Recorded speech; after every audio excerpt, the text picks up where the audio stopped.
13-мартка карата күндүн маанилүү жаңылыктары. 12-мартта Оштогу 5 балдык жер титирөөдөн облус боюнча 25 турак үй, 12 мектеп, 1 бала-бакча жана 1 үй бүлөлүк дарылоо тобунун имараты жабыркады. Бул тууралуу Өзгөчө кырдаалдар министрлиги билдирди.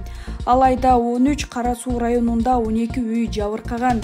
Териштирүү учурунда үйлөрдүн эски жаракалары жер титирөөдөн чоңойгону анакталды. Жалпы 11 үй гана камсыздандырылган, калган үйлөр камсыздандырылган эмес.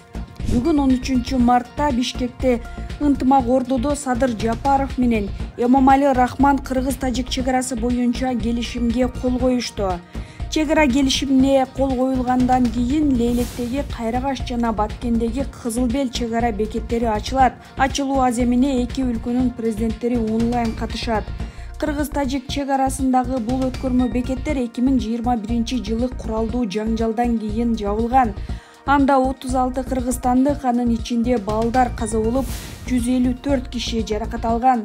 Тажик бийлиги алар тараптан 19 киши өлүп, 87си жаракат алганын билдирген.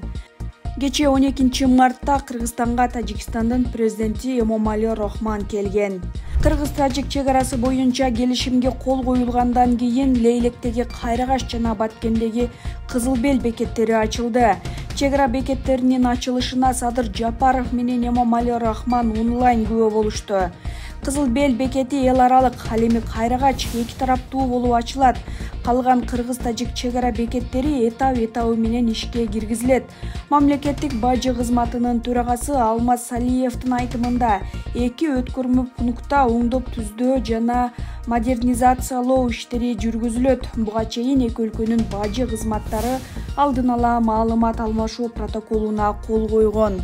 12-мартта Бишкекте көк бөрү учурунда каза болгон улакчы Мирлан Сражденовдун өлүмүнө байланыштуу калыс жана 1 улак чыгармалды.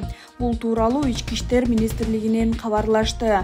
Сокулук районунун Бөрүлү жана Оштун Бүркөт командаларынын оюнунда Бөрүлүнүн 45 жаштагы капитан башчысы жерден улакты көтөрүп жатканда ат менен кагылышкандан кийин жерден тура албай калган. Ал ооруканага жетпей каза тапкан. Мирлан Сраждинов 1980-жылы 4-апрелде Чүй облусунун Камышановка айылында туулган. 13 жашында атасынан айрылып, Бөрүлү айылында чоңойгон. 3 туугандын ортончусу. Ал 20 жылдан ашык убакыттан бери көк бөрү ойноп келген.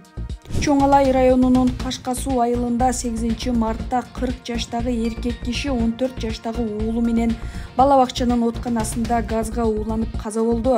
Бул тууралуу Клопко Ош облустук Ички иштер башкармалыгынан билдиришти. Бул факт каттоого алынып, тергөөгө чейинки териштирүү иштери башталды. Күбөлөр суралып, ата-бала Кашкасуу аймагынын мектепке чейинки билим берүү мекемелеринин биринде от жагуучу жайда кошумча кубаттагычтан чыккан газга ууланып каза болгондугу маалым болду деп жазылган маалыматта. Маркумдун жакындары арыз доосу жок экенин айтып, экспертиза жүргүзүүдөн баш тартышкан. Учурда текшерүү уланууда. 1-февралда Оштодо 1 үй бүлөнүн 6 мүчөсү эске ууланып, 5 жаштагы бала көз жумган.